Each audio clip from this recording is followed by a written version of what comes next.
comic book. I have faith in Yaira.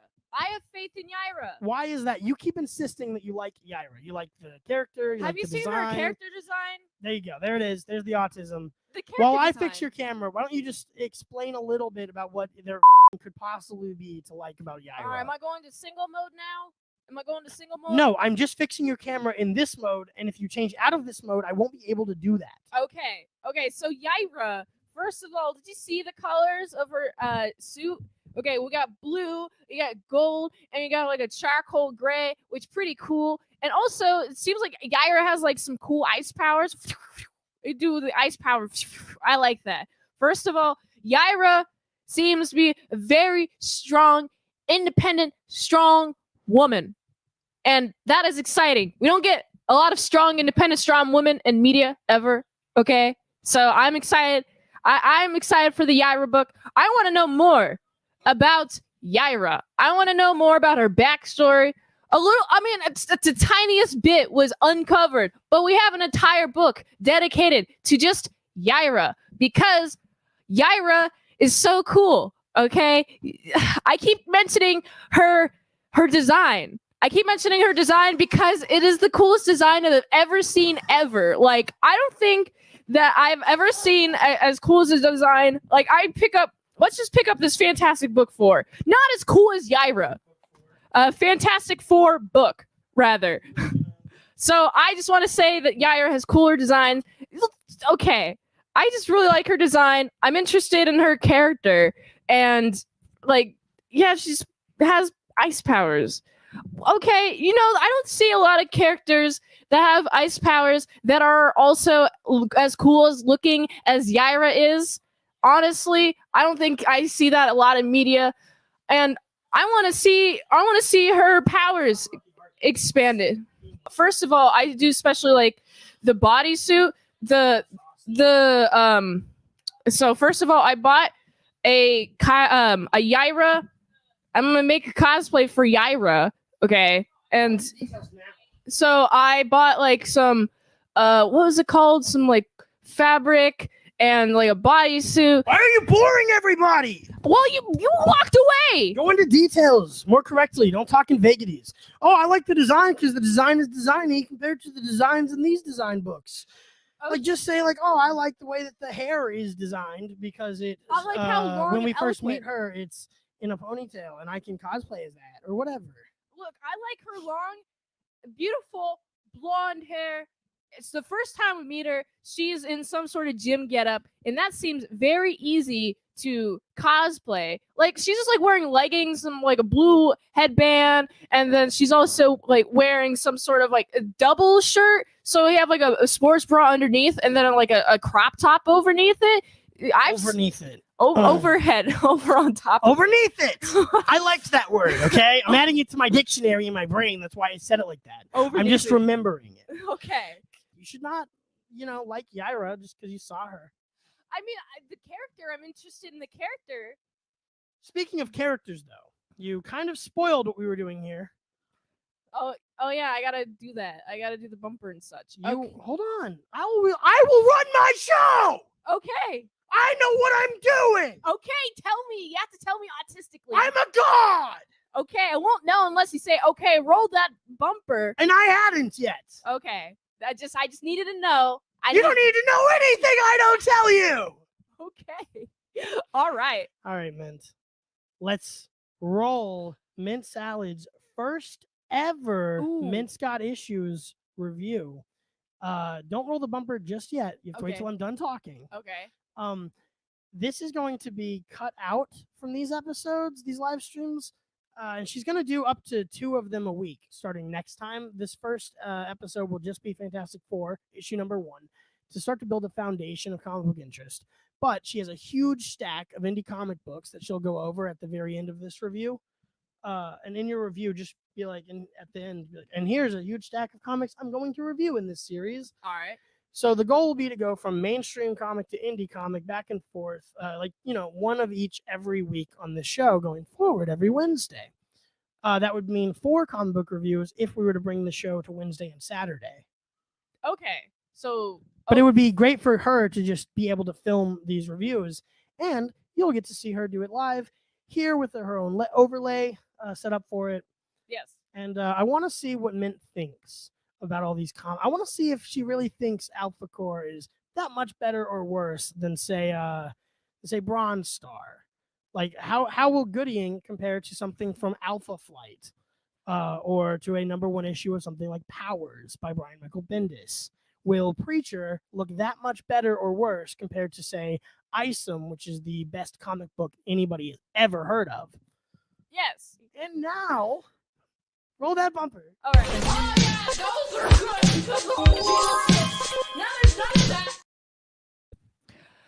Oh my goodness, I'm in Salad and I'm reviewing, and I got some issues with Fantastic Four. The first issue, first of all, the first thing that I noticed is how colorful it is. The first page that I open, and immediately they're fighting with a guy. It's just like a little lizard dude. And I'm like, oh my goodness, they're fighting. And pretty much this establishes... Oh, this is not that one. There it is. There we go. So this establishes their dynamic immediately, which I'm a big fan of. They're speaking quippy. They're introducing their powers in like a little sentence.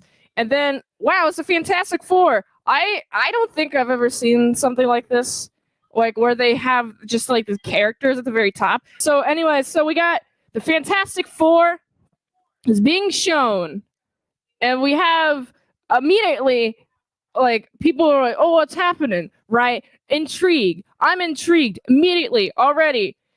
And then there's also like it's just kind of like showing in a cool what is it called, red, green, blue color palette. There's a lot of that in this already. So it's kind of establishing, oh, we got the Fantastic Four is being called, and then people are being the Fantastic Four is being sent to a location. So we're doing first of all, we're meeting Susan. What's her name? Yeah, Susan Storm. First of all, and I do like how she just like pushes through a bunch of people just invisible, which is super fun. I'm like, oh damn! They're like, oh, it's a ghost. So that was funny. I had some laughs reading this. And also, she goes into a cab, and the cab won't give him the money, won't take the money from her because she's invisible and it's a floating dollar bill. And I thought that was humorous. And they were also meeting the Thing, Ben, the Thing. So Ben is just in a little overcoat, and he's like, "Oh, I'm gonna pummel through the doorway to meet this demand of the Fantastic Four is being the Fantastic Four is being called. I must leave, so I have to go through a doorway." So I found that to be very fun and entertaining. And then like people start shooting him, and he's like, "Yeah, get out of the way!" And he like throws stuff at people, but and then he like goes into a manhole, which is fun. And then he erupts through the ground. Why would you do that? Oh man, dude, you're causing so much damage to the place already. And there's like cops trying to get him, and they're trying to get this like big stone monster. So immediately I'm just like having fun. And then we are meeting Johnny Storm, who is just having his car fixed. And then he sees the sign, and then he just like turns into a big old Blaze man, and it goes off into space. And that's how we meet Johnny Blaze. And I'm like, dude, you're so fire. You just fly. I like how like within like each panel it introduces a little bit more of like each character's power set and also their personality. Like he feels as like light as air as this big fiery guy just like floating through this space. And I found that to be fun. And then we have a bunch of planes trying to get him. Trying to get Johnny Storm. There's always some sort of opposition against the Fantastic Four in these first few pages. Everyone just hates them or like doesn't like them. Also, here's a good introduction to the Mr. Fantastic. He just stretches his arms and then grabs the plane out of the air that was trying to. So I really liked that. And then he saves them, shows them what type of person he is. He's able to just like help everyone out, and now they're all together. Actually, they're all together, but this is a flashback, And I do like how they do this flashback, right? So just like, this is, oh, but there's enough time to learn about the taskers. Here's what happened, what caused them. And it shows them as them normal selves. And so immediately I'm like, oh man, I'm curious as to how the Fantastic Four got from being got from just being normal people to becoming the Fantastic Four. Right? So they sneak onto a ship, and the ship goes into space. And I really like this specific panel. It's so beautiful, right? I really like this panel, like, really stood out to me. I really like the yellow, and then the blue, and then some like pink accents to the smoke. And I really like that. And they're going into the space, and they get hit by the rays, cosmic rays. They get hit by cosmic rays, and then they all go through some painful transformation. And you can see it's pretty terrifying. They're going through some sort of pain. It's like they're going through it, and then they crash, and then they land on Earth, and they land in the forest, and then they're discovering their powers. And I'm like, okay, I like this. I like seeing Susan just turns invisible and then reappears and turns invisible again. They don't quite have a grasp on their powers at this point, but it's fun. It's fun seeing them all learn about their powers. Next up, we have Ben has changed this into the Thing, and then we have Mr. Fantastic and also the Thing are fighting. There's a feud. There's family feud in this. Okay, I'm a big fan of I'm a big fan of this family feud. It's entertaining to watch them fight each other.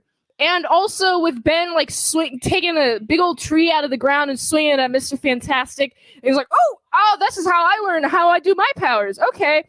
And then he wraps him up, subdues him, and then this is how Johnny Storm finds out his powers. Like, oh my goodness, I can fly. Wow, I can fly. And it's like burns the entire forest down.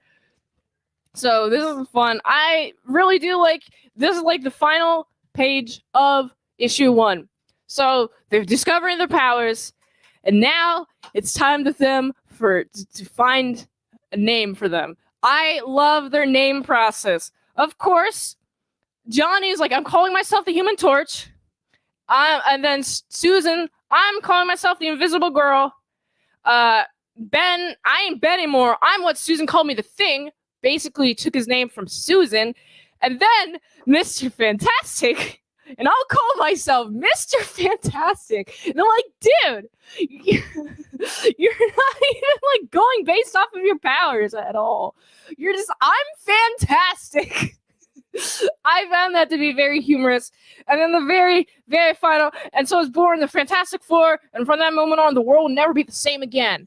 And that was the end of issue 1 of Fantastic Four. And I really enjoyed that. It was a nice, quick 20-minute read, and it was engaging the entire time. Each panel, I felt like I just wanted to read more. I wanted to read more of it, and it was very fun. It was a very fun, and I want to read more Fantastic Four. I'm a big fan of this issue. The colors are vibrant. They're weird. They are not adhering to reality at all, which I really like. I like the colors are just, each panel has its own color palette, and each page has its own color palette that adheres to the color palettes of the panels. And it all collages together. It's very beautiful, great art.